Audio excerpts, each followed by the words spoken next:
নমস্কার বন্ধুরা, astrology update চ্যানেলে আপনাকে স্বাগত জানাই। স্বাস্থ্য ঠিক রাখতে কিন্তু তুলা রাশির জাতক জাতিকাদের কী খাওয়া উচিত ও অনুচিত, কারণ স্বাস্থ্যই কিন্তু আমাদের সম্পদ, আর ভালো স্বাস্থ্যের জন্য প্রয়োজন স্বাস্থ্যকর খাবার। একজন মানুষের ডায়েট চার্ট আরেকজনের জন্য উপকারী নাও হতে পারে। তার কারণ হচ্ছে রাশির ভেদাভেদ। কারণ তুলা রাশির জাতক জাতিকাদের প্রধান উপাদান হচ্ছে বাতাস। সাধারণত তুলা রাশির জাতক জাতিকাদের স্নায়ুতন্ত্র একটু দুর্বল ও মেজাজের ওঠানামা ঘন ঘন হয়। এদের মধ্যে অ্যালকোহল, কফি থেকে দূরে থাকা ভালো। রক্তচাপ যাতে নিয়ন্ত্রণ থাকে সেদিকে নজর রাখতে হবে।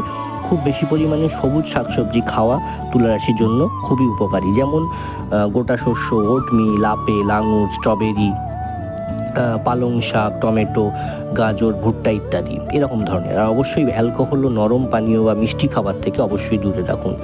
রেমিডিটি যদি ভালো লাগে নিশ্চয়ই লাইক, কমেন্ট, শেয়ার করে সঙ্গে থাকুন।